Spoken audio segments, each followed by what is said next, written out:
Hello friends, இது நான் உங்கள் செய்யது. இந்த வீடியோவில் நம்ம எதை பற்றி பார்க்க போகிறோன்னா, குரூப் 4 எக்ஸாம் ஞாயிற்றுக்கிழமை, நாளைக்கு சனிக்கிழமை ஒரு நாள் தான் இருக்குது. ஸோ இந்த சனிக்கிழமை அதுக்கப்புறமா எக்ஸாம் அன்னைக்கு ஞாயிற்றுக்கிழமை, இந்த 2 நாள் நீங்கள் என்னென்ன விஷயங்கள்லாம் பண்ணால் கொஞ்சம் பெட்டர்மெண்ட்டாக இருக்கும், உங்கள் பெர்ஃபார்மன்ஸ் இன்க்ரீஸ் ஆகாமல், அதை மட்டும் நான் சொல்கிறேன்.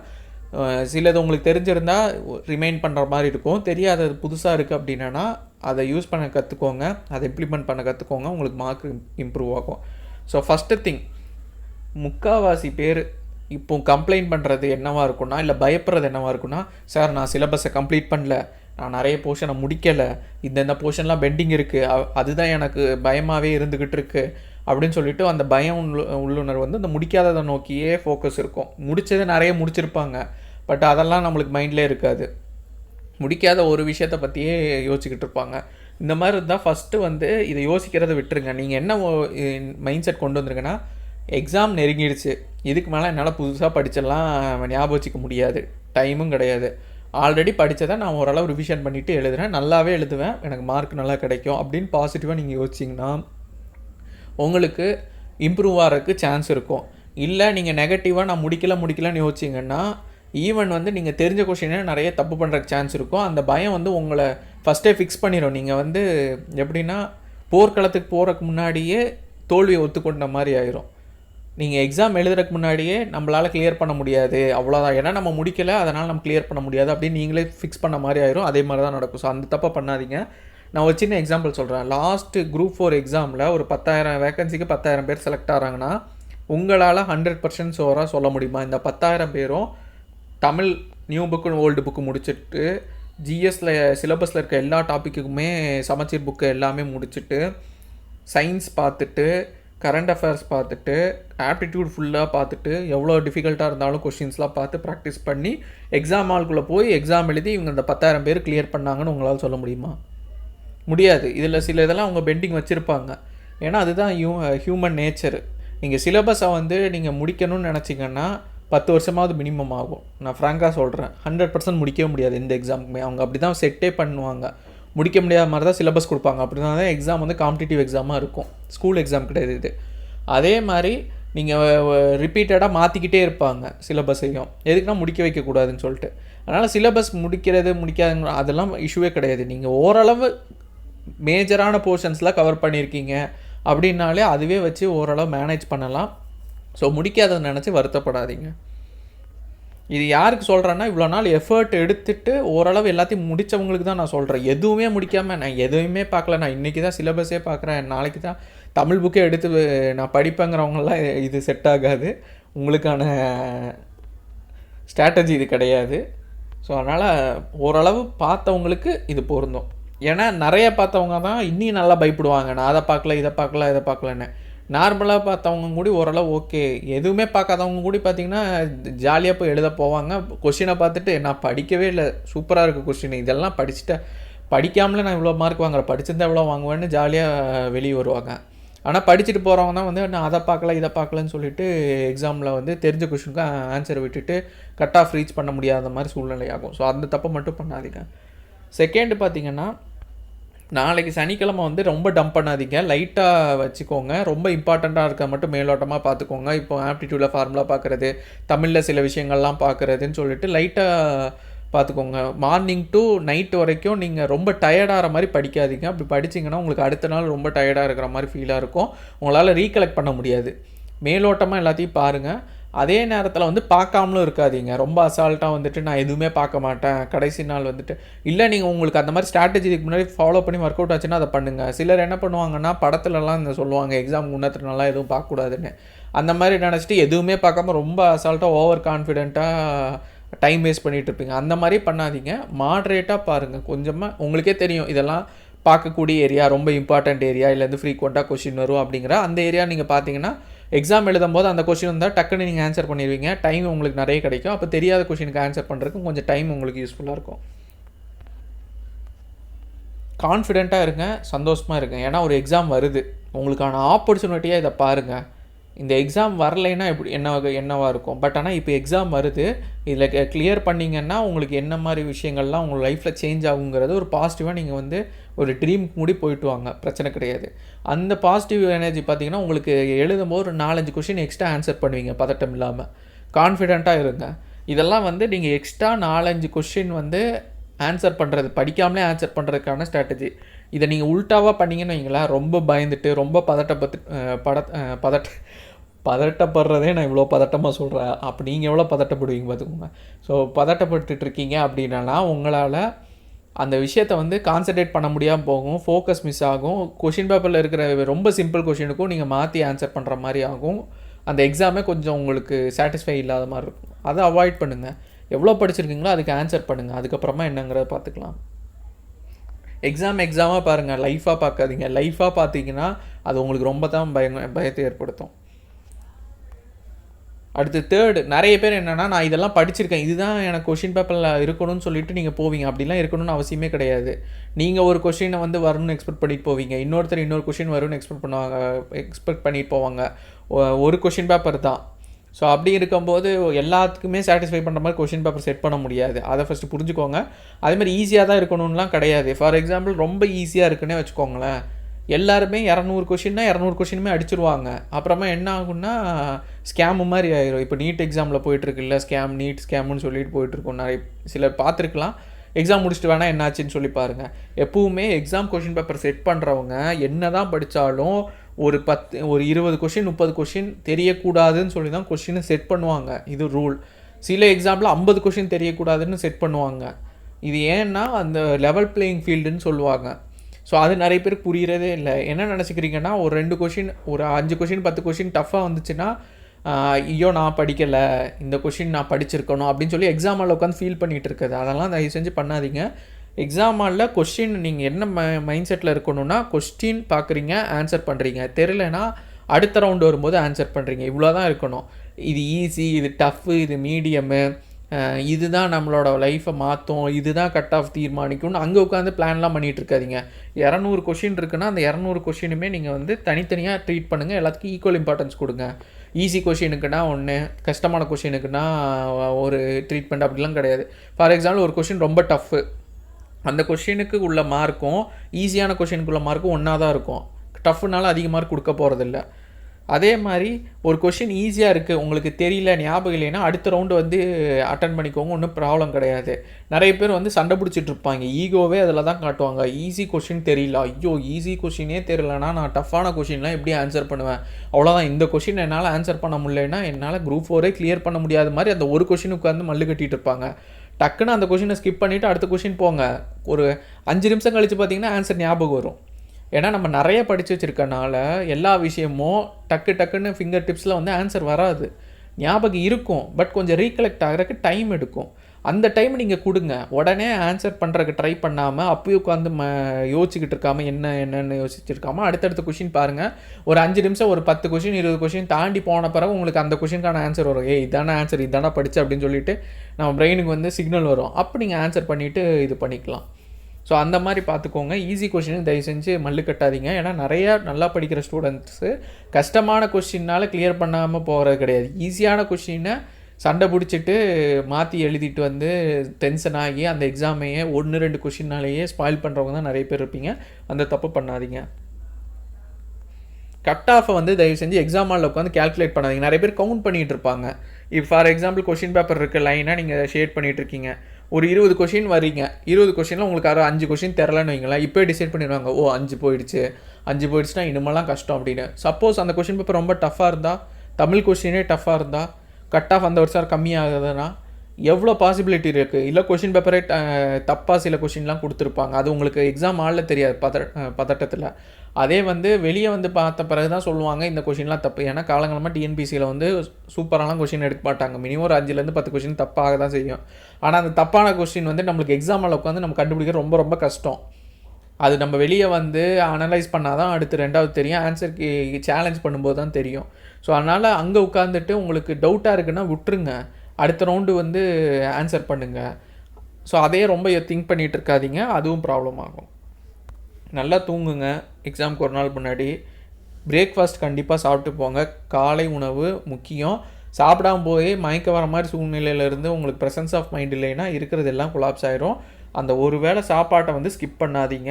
அது உங்களுக்கு லைஃப்பில் ஒரு பெரிய ட்ராபேக் ஆகும். ஸோ இது ரொம்ப ரொம்ப இம்பார்ட்டண்ட்டு. சாப்பிட்டுட்டு போங்க. சார்ஜரே போடாமல் செல்ஃபோன் யூஸ் பண்ணணும்னு நினச்சா என்ன கதி ஆகுமோ அந்த கதி தான் ஆகும் எக்ஸாம் ஹாலில் நீங்கள் பிரேக்ஃபாஸ்ட் சாப்பிடாமல் போனீங்கன்னா. கொஸ்டினை ஃபுல்லாக படிங்க. நிறைய பேர் பண்ணக்கூடிய மிஸ்டேக்கு கடைசி வார்த்தையை படிக்கவே மாட்டாங்க. கடைசியில் என்ன கேட்டிருப்பாங்கன்னா தவறானதுன்னு கேட்டிருப்பாங்க, இல்லை அல்லன்னு கேட்டிருப்பாங்க ஒரு வார்த்தை, இல்லைன்னா எதிர்ச்சொல்லுன்னு கேட்டிருப்பாங்க. இதை பார்க்க மாட்டாங்க. ஃபஸ்ட்டு இருக்கிற அந்த ஸ்டார்டிங்லேருந்து நடுவில் வரைக்கும் தான் கொஷின் இருக்கும். பாதி தான் கொஷின் படிக்கிறது, மீதியை வந்து விட்டுறது. அது யார் படிக்கிறது? வீட்டில் வந்து படிச்சுக்குவீங்களா? வீட்டில் வந்து படிச்சிங்கன்னா ஓஎம்ஆரில் யார் ஷேட் பண்ணுறது? ஸோ அதனால் முடிஞ்ச லெவல் கொஷினை ஃபுல்லாக படிக்க ட்ரை பண்ணுங்கள். அதே மாதிரி ஜிஎஸ் கொஷின்னா ஸ்டேட்மெண்ட் பேஸ்டு கொஷின் இருக்கும். கொஞ்சம் நிதானமாக படிச்சிங்கன்னா ஸ்பீடாகவும் படிக்கணும், அதே நேரத்தில் வந்து கொஞ்சம் கவனமாகவும் படிங்க. ரெண்டுமே தேவை. ரொம்ப ஸ்லோவாக படிச்சிங்கன்னாலும் உங்களால் பேப்பர் கம்ப்ளீட் பண்ண முடியாமல் கடைசியில் மொத்தமாக ஷேட் பண்ணுற மாதிரி ஆகும். அந்த தப்பையும் பண்ணாதீங்க. கொஞ்சம் ஸ்பீடாக ஆனால் எல்லாத்தையும் படிங்க, விட்டு விட்டு படிக்காதீங்க. நிறைய பேர் ஸ்கிப் பண்ணி படிப்பாங்க. இப்போ இந்த இதுவே இருக்குன்னா பாதி படித்து ஆப்ஷன் கொஷின் பேப்பர் இப்படி நான் படித்தேன்னா எனக்கு ஒன்றுமே புரியாது. ஆனால் நிறைய பேர் படிக்கிற கொஷின் பேப்பர் படிக்கிற இது அவங்களுக்கு தெரிஞ்ச வார்த்தையை மட்டும் பார்த்துக்குவாங்க. மற்ற பக்கத்தில் என்ன இருக்குன்னா பார்க்க மாட்டாங்க. ஃப்ளூக்கில் போட்டு வருவாங்க, ஏதோ ஒரு ஆப்ஷனை சூஸ் பண்ணிட்டு வருவாங்க. வீட்டுக்கு வந்த பிறகு அந்த கொஷின் பேப்பரை எடுத்து அந்த கொஷினை பார்த்தா இவ்வளோ ஈஸியான கொஷின், ஃபுல்லாக படிச்சிருந்தா ஆன்சர் பண்ணியிருப்பேன், பண்ணாமல் போயிட்டேன்னு ஃபீல் பண்ணிகிட்டு இருப்பாங்க. உங்களை யாராவது வந்து எக்ஸாம் ஹாலில் நீ ஃபுல்லாக படிக்கக்கூடாது, பாதி தான் படிக்கணும்னு நிறைய இன்ஸ்ட்ரக்ஷன் சொல்லுவாங்களா? கிடையாதுல்ல. நீங்களாம் இந்த தப்பு பண்ணுறது. ஸோ படிக்கிறத தாண்டி இந்த எக்ஸாம் ஹாலில் இந்த மாதிரி விஷயங்கள் பண்ணுறது தான் உங்களுக்கு ஒரு 5லேருந்து 10 கொஷினை இறக்கி விடும். இந்த கொஷின் தான் உங்களுக்கு கட் ஆஃபையே டிசைட் பண்ணுறதா இருக்கும், நீங்கள் உள்ளேயா வெளியேவான்னு சொல்லிட்டு. ஸோ அதனால் இதிலலாம் கொஞ்சம் கேர்ஃபுல்லாக இருங்க. கொஸ்டின் பேப்பரில் கொஸ்டினை படித்த உடனே ஆன்சர் தெரிஞ்சால் ஷேட் பண்ணியிருக்கேன். நிறைய ஸ்டூடெண்ட் என்ன பண்ணுவாங்கன்னா டிக் அடிச்சுட்டே வருவாங்க. கொஸ்டின் பேப்பரில் ஷேட் பண்ணவே மாட்டாங்க. மொத்தமாக முடிச்சுட்டு மொத்தமாக ஷேட் பண்ணிக்கலான்னு 2 ப்ராப்ளம் வரும். இப்படி டிக் அடிச்சுட்டே வரீங்க, இல்லை பாயிண்ட் புள்ளி வச்சுட்டே வரீங்கன்னா உங்கள் இன்விஜிலேட்டர், உங்கள் ஹாலில் இருக்க இன்விஜிலேட்டர் சிலர் ரொம்ப பேர் ஸ்ட்ரிக்டாக இருந்தாங்கன்னா நீங்கள் இந்த மாதிரி கொஷின் பேப்பரில் கை வச்சாவே பிடிச்சிருவாங்க. எதுக்கு நீங்கள் கொஷின் பேப்பரில் இது பண்ணுறீங்க, நீங்கள் வந்து மற்றவங்களுக்கு சொல்லி கொடுக்குறக்காக பண்ணுறீங்களா அப்படின்னு சொல்லிவிட்டு உங்களை பிடிச்சி கார்னர் பண்ணிட்டாங்கன்னா அந்த எக்ஸாம் கொலாப்ஸ் ஆயிரும். நிறைய ஸ்டூடெண்ட் பண்ணக்கூடிய தப்பு, எவ்வளோ தாட்டி சொன்னாலும் அதை கேட்கவே மாட்டாங்க, இந்த மாதிரி பண்ணாதீங்கன்னு சொன்னால். ஸோ அதனால் பார்த்துக்கோங்க. ஒரு கொஷின் படிக்கிறீங்களா, ஓஎம்ஆரில் ஷேட் பண்ணிடுங்க. நீங்கள் ஓஎம்ஆரில் ஷேட் பண்ணலைனாலே இன்விஜிலேட்டருக்கு நிறைய பேருக்கு டவுட் வந்துடுவீங்க, ஷேட் பண்ணாமல் இருக்காங்க, அப்போ யார்ட்டையா கொஷின் கேட்டுட்டு ஆன்சர் பண்ணுவாங்களோ அப்படின்னு பயப்படுவாங்க. ஸோ அதனால் முடிஞ்ச லெவலில் அந்த மிஸ்டேக் பண்ணாதீங்க, டிக் பண்ணிகிட்டே வாங்க. தெரியாத கொஷினை விட்டுருங்க, செகண்ட் ரவுண்டில் கூட பண்ணலாம், அது இஷ்யூ இல்லை. பட் மொத்தமாக 200 கொஷினை படித்து கொஷின் பேப்பரில் டிக் அடிச்சுட்டு அதுக்கப்புறமா ஓஎம்ஆரில் நான் ஷேட் பண்ணுவேன்னு நினச்சிங்கன்னா நிறைய டைம் ப்ராப்ளம் ஆகும், சில டைம் ப்ராப்ளம் ஆகாமல் கூட போகும். பட் ஆனால் ப்ராப்ளம் ஆகிறதுக்கு சான்ஸ் ரொம்ப அதிகம். இன்னொரு விஷயம், நீங்கள் கண்டினியூஸாக ஷேட் பண்ணிகிட்டே வரீங்கன்னா சம்டைம்ஸ் வந்து மிஸ் பண்ணுறதுக்கும் சான்ஸ் இருக்குது, மாற்றி ஷேட் பண்ணுறதுக்கும் சான்ஸ் இருக்குது. இதே வந்து ஒரு கொஷின் படிக்கிறீங்க, அது ஏவா பியா, இப்போ பின்னு வைங்களேன், ஷேட் பண்ணுறீங்க, அடுத்த கொஷின் படிக்கிறீங்கன்னா அந்த டைம் இருக்கும், அதனால் கரெக்டாக ஷேட் பண்ணுறதுக்கான ஸ்கோப் ஜாஸ்தியாக இருக்கும். கண்டினியூஸாக ஷேட் பண்ணும்போது கன்ஃபியூஸ் ஆவீங்க. ஸோ அதனாலேயும் உங்களுக்கு மார்க் ரெடியூஸ் ஆகும். ஸோ அதனால் முடிஞ்ச லெவலில் கொஷின் படித்த உடனே ஷேட் பண்ண ட்ரை பண்ணுங்கள். மொத்தமாக இது பண்ணி ஆன்சர் பண்ண ட்ரை பண்ணாதீங்க. நிறைய பேர் பண்ணக்கூடிய ஆளுங்க இருப்பீங்க, அவங்க கொஞ்சம் மாற்றிக்கோங்க. டவுட் இருந்தால் செகண்ட் இல்லை தேர்ட் ரவுண்ட் போடுங்க. நிறைய பேர் இன்னொரு ப்ராப்ளம் என்னென்னா, தெரியாத கொஷின்னாலும் அப்போயே ஷேட் பண்ணிடுவாங்க. ஏன்னா நான் வட்டம் போட்டுருணும், வட்டம் போடலைன்னா எனக்கு சாட்டிஸ்ஃபேக்ஷன் இருக்கான்னு ஷேட் பண்ணிடுவாங்க. ஒரு 10 நிமிஷம் கழித்து ஆன்சர் வரும், ஐயோ அந்த ஆன்சர் நம்ம மிஸ் பண்ணிட்டோமே அப்படின்னு. இல்லைன்னா ஒரு கொஷின் கொடுத்துருப்பான், அதே கொஷின் மாடல் வந்துட்டு ஆன்சராக வந்து இன்னொரு கொஷினில் இருக்கும். இந்த கொஷின் படித்து பார்த்தோம்னா இதுக்கான ஆன்சர் நம்மளுக்கு நல்லாவே தெரியும், இதுதான் ஆன்சருன்னு. நம்ம ஷேட் பண்ணாமல் இருந்தோன்னா அடுத்து நம்ம கரெக்டாக ஷேட் பண்ணிடலாம். ஷேட் பண்ணிட்டனால நம்ம மாற்றவே முடியாது அது. ஸோ அதனால் இந்த மாதிரி இருக்குது. கொஷின் பேப்பருக்குள்ளேயே 2-3 கொஷினுக்கு இல்லை 5-6 கொஷினுக்கு லிங்க் இருக்கும், லிங்க் பேஸ்டு கொஸ்டின். இல்லை இன்னொரு கொஷின் படிக்கும்போது ஞாபகம் வரும், உங்களுக்கு ஆன்சர் ரீகலெக்ட் பண்ண முடியும். ஸோ அதனால் முடிஞ்ச லெவலில் தெரியாத கொஷினுக்கு அப்போயே ஷேட் பண்ணாதீங்க, கொஞ்சம் டைம் எடுத்துகிட்டு அடுத்த ரவுண்டில் ஷேட் பண்ணிக்கோங்க.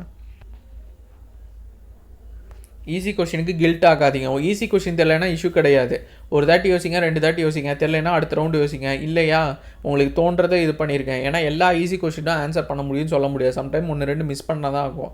ஆனால் இங்கே என்ன ப்ராப்ளம்னா, இந்த ஒரு கொஷினுக்கு உள்ள டைமை நீங்கள் ஒரு 5-6 கொஷினுக்கான டைமை நீங்கள் சேர்த்து இதுக்குள்ளேயே ஸ்பெண்ட் பண்ணிடுவீங்க.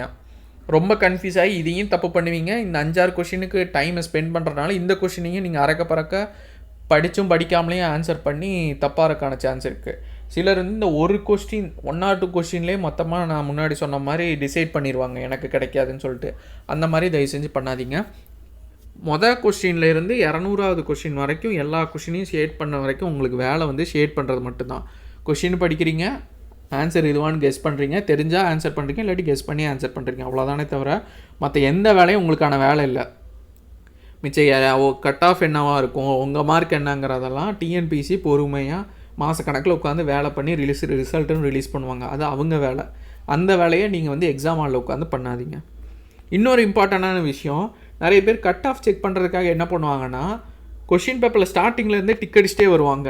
இதுவும் இஷ்யூ ஆகும். சில இன்விஜிலேட்டர் ஸ்ட்ரிக்டாக இருந்தால் அப்போயே பிடிச்சிருவாங்க ஸ்டார்டிங்கில். நீங்கள் என்ன பண்ணுங்கன்னா, எக்ஸாம் முடிக்கிற வரைக்கும் ப்ராப்ளம் கிடையாது. நீங்கள் வந்து ஒன்று சின்னதாக டாட் வைங்க, தெரியாத மாதிரி, கண்ணுக்கே தெரியாத மாதிரி, உங்களுக்கு மட்டும் தெரிகிற மாதிரி அப்படி வச்சுக்கோங்க. இல்லையா உங்களுக்கு வந்து இஷ்யூ ஆகுதுன்னு தெரிஞ்சுதுன்னா நீங்கள் வந்து பெட்டர் கொஸ்டின், அதாவது எல்லாமே முடித்த பிறகு கொஞ்சம் டைம் எப்படி இருந்தாலும் இருக்கும். நீங்கள் கொஞ்சம் ஸ்பீடாக முடிச்சிட்டிங்கன்னா ஒரு 1/4 மணி நேரம் அந்த மாதிரி டைம் இருக்குன்னா அப்போ ஃபைனலாக நீங்கள் வந்து டிக் அடிச்சுக்கலாம், இல்லை புள்ளி வச்சுக்கலாம். ஏன்னா கடைசியில் எக்ஸாம் நீங்கள் முடித்த பிறகு உங்களுக்கு ப்ராப்ளம் கிடையாது. ஸ்டார்டிங்லேயே வந்துட்டு கொஷின் பேப்பரில் டிக் அடித்து இன்விஜிலேட்டர் பிடிச்சி அதுக்கப்புறமா கொலாப்ஸ் ஆகி உங்களோட மைண்டெல்லாம் வந்து ஃபோக்கஸ்லாம் மிஸ் ஆன பிறகு அந்த எக்ஸாமை வந்து லீட் பண்ணுறது கஷ்டம். உங்களுக்கு அந்த ப்ரெசன்ஸ் ஆஃப் மைண்ட் எதுவுமே இருக்காது. நிறைய கொஷின் தப்பு பண்ணுவீங்க, எழுதுறதுக்கே தோணாது, பயமும் அதிகமாகிடும். அதை அவாய்ட் பண்ணுறதுக்கு முடிஞ்ச லெவலில் வந்து லேட்டாக அதெல்லாம் கவனம் பண்ணிக்கோங்க. எக்ஸாமில் நீங்கள் ஓஎம்ஆரை கரெக்டாக ஷேட் பண்ணணும், கொடுக்கணும், அதில் தான் கவனம் இருக்குமே தவிர எக்ஸாம் முடித்த பிறகு நம்ம கட் ஆஃப் செக் பண்ணணும், அதுக்கு இப்போயே நம்ம வந்து டிக் அடிச்சுக்கிட்டணும் அப்படின்னு சொல்லிட்டு டிக் அடிக்கிறதுல ரொம்ப கவனமாக இருக்காதிங்க. அதை லேட்டராக பார்த்துக்கோங்க, ஒன்றும் ப்ராப்ளம் இல்லை. அப்படி பண்ணுற மாதிரி இருந்தாலும் புள்ளி வைங்க, அப்படின்னா மாட்ட மாட்டிங்க. புள்ளி வைக்காமல் சில பேர்லாம் இப்படி டிக் அடிப்பாங்க கரெக்ஷன் பண்ணுற மாதிரி. அப்படிலாம் பண்ணிட்டு இருந்தீங்கன்னா வேலைக்கு ஆகாது, பிடிச்சிருவாங்க, பார்த்துக்கோங்க. அதே மாதிரி உங்கள் இன்விஜிலேட்டர், உங்கள் ஹாலில் இருக்க இன்விஜிலேட்டர் வேறு ஏதாவது ஸ்டூடெண்ட்ஸை லாக் பண்ணிட்டாங்கன்னா கவனம் ஃபுல்லாக அங்கே பார்த்துட்டு திசை திரும்பிட்டு இருக்காதீங்க. அவங்க பேசுனா அவங்கள்ட்ட பேசிகிட்டு இருக்கட்டும், நீங்கள் உங்களை கவனமாக பார்த்துக்கோங்க. இன்னொன்று, சில இன்விஜிலேட்டர் என்ன பண்ணுவாங்கன்னா ஸ்கூல் மாதிரி எட்டி பார்த்துட்டு இருப்பாங்க, வந்து நம்ம கொஷின் பேப்பரே பார்த்துட்டு இருப்பாங்க. அப்பவும் கண்டுக்காதீங்க, இவங்க இப்படி தான் பார்ப்பாங்க அப்படின்னு சொல்லிட்டு நீங்கள் உங்கள் வேலையை பாருங்கள். ஐயோ இவங்க பார்த்துக்கிட்டு இருக்காங்களே, இவங்க போனவுடனே நம்ம பார்த்துக்கலான்னு சொல்லிட்டு நீங்கள் அப்படியே நீங்கள் சும்மா இப்படியே கை வச்சுட்ருப்பீங்க, இல்லை ஒரே கொஷினை படிச்சுக்கிட்டே இருக்கிறீங்கன்னா அவங்க வந்து நீங்கள் டிக் அடிக்கிற வரைக்கும் நின்றுக்கிட்டே இருப்பாங்க சம்டைம்ஸு, அதுவே எரிச்சல் ஆகும். ஸோ அதனால் அதெல்லாம் கண்டுக்காதீங்க, இவங்க இப்படி தான் இருப்பாங்கன்னு மைண்ட் செட் பண்ணிக்கோங்க. அடுத்து, ஆன்சர் மாற்றி தெரியாதனமாக ஷேட் பண்ணிட்டா ஃபீல் பண்ணிகிட்டு இருக்காதிங்க. நிறைய பேர் அளவே செஞ்சுருவாங்க, ஐயோ தெரியாதமாக இது பண்ணிட்டேனே, இதனால் நம்மளுக்கு எக்ஸாம் போயிருமோ அப்படின்னு சொல்லிட்டு அங்கேயே வந்துட்டு ஒரு மனசுக்குள்ளேயே அழுதுகிட்டு இருப்பாங்க, அச்சச்சோ அப்படின்னு சொல்லிட்டு. இப்படிலாம் பண்ணிட்டு இருந்தீங்கன்னா மற்ற கொஷின் வந்து கவனம் சிதறிடும். அதுக்கும் அதே மாதிரி தான் நான் திருப்பி சொல்கிறேன், ஒரு கொஷின் 2 கொஷினில் தப்பு வரலாம், வர்றது இயல்பு, ப்ராப்ளம் கிடையாது. ஆனால் அந்த கொஷினை நினச்சி நீங்கள் மற்ற கொஷினுக்கான டைமை எப்போ நீங்கள் ஸ்பாயில் பண்ணுறீங்களோ, ஃபோக்கஸை மிஸ் பண்ணுறீங்களோ, ரொம்ப பயப்படுறீங்களோ, அப்போ தான் ஓவராலாக ப்ராப்ளமே ஸ்டார்ட் ஆகும். இது ஒரு ப்ராப்ளம், சின்ன ப்ராப்ளம்னா இதன் மூலிமா நீங்கள் வந்து பயப்படுறது இதெல்லாம் இவ்வளோ பெரிய ப்ராப்ளம் க்ரியேட் பண்ணும். ஸோ இதுதான் உங்கள் எக்ஸாமை ஸ்பாயில் பண்ணும். ஸோ இந்த இதை வந்து கட் பண்ணிடுங்க. இது வந்துருச்சா, ஓகே பரவாயில்ல, அக்செப்ட் பண்ணிக்கலாம், கொஞ்சம் நல்லா திருப்பி படித்து ஒரு 2 கொஷினுக்கு ஃப்ளூக்கில் கூட எக்ஸ்ட்ராவாக நம்ம மார்க் வாங்கலாம், பிரச்சனை இல்லைன்னு கான்ஃபிடென்ட்டை ஏற்படுத்திக்கோங்க. முடிஞ்ச லெவலில் தப்பு பண்ணுறத கம்மி பண்ணுங்கள். அதுக்காக நான் வந்து கேர்லெஸ் மிஸ்டேக் பண்ணுங்கன்னு சொல்லலை, அதை அவாய்ட் பண்ணுங்கள். பட் ஆனால் நம்மளால் சில டைம் அவாய்ட் பண்ணவே முடியாத சூழ்நிலையும் இருக்கும், நடந்துடும். இப்படி நடந்துட்டால் அதை நினச்சி ஃபீல் பண்ணாதீங்க. ஏன்னா 200 கொஷினை நம்ம ஷேர் பண்ணும்போது ஒரு கொஷின் மிஸ் ஆகிறதுக்கு சான்ஸ் இருக்குது, ப்ராபபிலிட்டி எரர் வந்து அக்கர் ஆகலாம். ஸோ அப்படி இருக்கும்போது அதையும் கொஞ்சம் பேலன்ஸ் பண்ண பார்த்துக்கோங்க. முடிஞ்சளவு அது இல்லாமல் இருக்கிறது பெஸ்ட்டு. கொஸ்டின் பேப்பர் வந்து வருஷம் புதுசாக எக்ஸாம் வரும்போது ஏதோ ஒன்று புதுசாக கொண்டு வருவாங்க, அதுக்கும் ரெடியாக இருங்க. ஒன்று புதுசாக வந்துருச்சுனாலே உட்காந்து ஐயையோ இப்படி வந்துருச்சே அப்படின்னு சொல்லிட்டு யோசிக்காதீங்க. அது உங்களுக்கு டஃப்பு மாதிரி எல்லாத்துக்குமே டஃப்பாக தான் இருக்கும். அது வந்து எதுவாக வேணால் இருக்கலாம். ஃபார் எக்ஸாம்பிள் ஜிஎஸ்சில் வந்துட்டு கொஞ்சம் பயங்கர டஃப்பாக கொஷின் கேட்கலாம், இல்லை ஆப்டிடியூடில் போனதாட்டி கேட்ட மாதிரி கேட்கலாம், இல்லைனா சயின்ஸை கொஞ்சம் இம்பார்ட்டன்ஸ் கொடுக்கலாம், இல்லை ஒரு சப்ஜெக்டை வெயிட்டேஜ் நிறைய கொடுக்கலாம், தமிழில் திடீர்னு நிறைய புது கொஷினை உள்ளே இன்ட்ரடியூஸ் பண்ணியிருக்கலாம். அதெல்லாம் ப்ராப்ளமே கிடையாது. நம்மளுக்கு தெரியலையா, யாருக்குமே தெரியாது, ஜாலியாக ஆன்சர் பண்ணலான்னு பண்ணுங்கள். அப்படி பண்ணாமல் அங்கே உட்காந்துட்டு திங்க் பண்ணிகிட்டு இருக்காதீங்க. வெளியே வந்தால் தான் தெரியும், எல்லோரும் புலம்புவாங்க அந்த கொஷின் டஃப்னு, அப்போ உங்களுக்கு தெரியாது. ஸோ அதனால் முடிஞ்ச லெவலில் அங்கே உட்காந்துட்டு எதுவுமே டிசைட் பண்ணாதீங்க. நான் திருப்பி அதை தான் சொல்கிறேன். இப்போ ரீசெண்டாக என்னோடய அசம்ஷன் படி மேபி இது மாதிரி வரலாம். டஃப் பண்ணணும்னு நினச்சாங்கன்னா ஜிஎஸ் கொஷினில் வந்துட்டு இந்த மாதிரி டைப்பில் கொஷின் கேட்கலாம். 1 பேர் ஒன்லி, 2 பேர் 3 பேர்னு சொல்லிவிட்டு ஆப்ஷன் வைக்கலாம். தமிழில் பார்த்திங்கன்னா ஓரிணை இரு இணை, 3 இணை, மேற்கண்ட எதுவும் இல்லை. அதாவது 3 ஸ்டேட்மெண்ட் கொடுத்துருவாங்க. இதுக்கு முன்னாடி எப்படின்னா 1 2 1 ஒன்லி, அதுக்கப்புறமா 1 3 1 2 3 இந்த மாதிரி இருக்கும். அப்போ வந்து ஒரு ஸ்டேட்மெண்ட்டு கரெக்ட். இப்போ 3 தப்பு அப்படின்னா நம்ம எலிமினேட் பண்ணி ஏதோ 1 2 பேலன்ஸ் நிற்க அதில் நம்ம ஆன்சர் பண்ணுவோம். ஆனால் இப்போ பார்த்தீங்கன்னா இதை கவுண்டிங்கில் கேட்பாங்க. இப்போ for example statement 1 correct, statement 2 correct, statement 3 தப்புனா இதுக்கான ஆன்சர் வந்து 2 இணைகள், 2 இணை மொத்தமாக வந்து கரெக்டு. இதே வந்து ஸ்டேட்மெண்ட்டு 1 தப்பு, ஸ்டேட்மெண்ட் 2 கரெக்டு, ஸ்டேட்மெண்ட் 3 தப்புன்னு இருக்குதுன்னா ஆன்சர் வந்து ஓர் இணை. ஆனால் இதில் ட்விஸ்ட் என்னென்னா நம்ம எதை வேணால் மாற்றலாம். இப்போ இந்த ஓர் இணைக்கு வந்துட்டு நீங்கள் ஃபஸ்ட்டு ஸ்டேட்மெண்ட் 1 கரெக்டுன்னு நினச்சிட்டு மற்ற 2 ஸ்டேட்மெண்ட் தப்புன்னு நினச்சா கூட ஆன்சர் நீங்கள் கிளிக் ஆகும். இதுவும் கரெக்டாக தான் ஆகும். ஸோ அதனால் இந்த மாதிரி டைப்பும் வரும். ஸோ அதனால் மொத்தமாக அப்போ இது எதுக்காக இந்த மாதிரி டைப் வந்து கேட்கலாம் அப்படின்னா யூபிஎஸ்சியில் லாஸ்ட் எக்ஸாமில் இந்த மாதிரி கொண்டு வந்து கதற விட்டுட்டுருந்தாங்க, டஃப் பண்ணாங்க. அப்படி ஜிஎஸ்சில் டஃப் பண்ணணும்னு நினச்சா அப்கமிங் எக்ஸாம், அப்கமிங் குரூப் 4லேயும் இது நடக்கலாம், இல்லை குரூப் 1லேயும் இது நடக்கலாம்.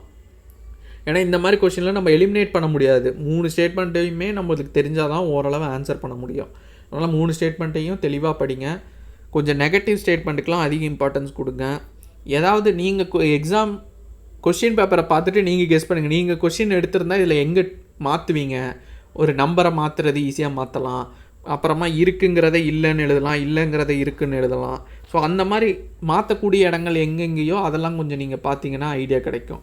அப்புறமா நீங்கள் படித்த நாலேஜை யூஸ் பண்ணி அந்த ஸ்டேட்மெண்ட் எப்படிங்கிறத பார்க்கலாம். ஸோ இது வந்து புதுசாக வர்றதுக்கு சான்ஸ் இருக்குது. 1 பேர் 2 பேர் 3 பேர்னு சொல்லிட்டு நான் இது கண்டிப்பாக வரும்னு சொல்லலை, மேபி வரலான்னு தான் சொல்கிறேன்.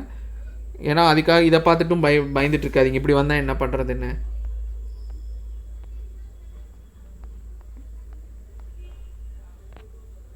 ஸோ இது வந்துச்சுன்னா நீங்கள் ஒன்றும் பண்ண வேண்டாம். 3 ஸ்டேட்மெண்ட்டு, ஒவ்வொரு ஸ்டேட்மெண்ட்டும் படிச்சுட்டு எத்தனை நம்பர் ஆஃப் ஸ்டேட்மெண்ட்டுன்னு சொல்லிவிட்டு பாருங்கள். டோட்டல் நம்பர் ஆஃப் ஸ்டேட்மெண்ட் எவ்வளோ கரெக்டுன்னு பார்த்து ஆன்சர் பண்ணுங்கள். அவ்வளோதானே தவிர வேறு எதுவும் கிடையாது. ஏன்னா நிறைய பேருக்கு இதை புரிஞ்சிக்கிறக்கே லேட் ஆகும். இந்த மாதிரி கொஷின் கேட்டாங்கன்னா என்ன சொல்ல வராங்கன்னு புரிஞ்சுக்கிறதுக்கு. அதுக்காக தான் நான் இப்போயே சொல்லிட்டேன். ஸோ இதான் ஓவரால் நான் நிறைய ஆஸ்பெக்டை டச் பண்ணியிருப்பேன்னு நினைக்கிறேன். ஸோ இது இந்த மாதிரி விஷயங்கள்லாம் மெயினாக எக்ஸாம் ஹாலில் நீங்கள் படித்தது தனி, எக்ஸாம் ஹாலில் நீங்கள் அதை எப்படி அவுட்புட் காட்டுறீங்களோ அதில் தான் இருக்குது விஷயமே.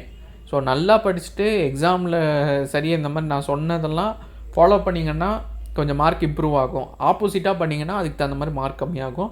நிறைய நல்ல கேண்டிடேட்டு உல்ட்டாவாக பண்ணி மார்க் லூஸ் பண்ணுறவங்க நிறைய பேர் இருக்காங்க. ஸோ அந்த லிஸ்ட்டில் இருக்காதீங்க. முடிஞ்ச லெவலில் பாசிட்டிவாக எல்லாத்தையுமே அப்ரோச் பண்ணுங்கள். ப்ரெசன்ஸ் ஆஃப் மைண்ட் வச்சுக்கோங்க. தெரியாத கொஷினும் உங்களால் ஆன்சர் பண்ண முடியும். பதட்டப்படாதீங்க.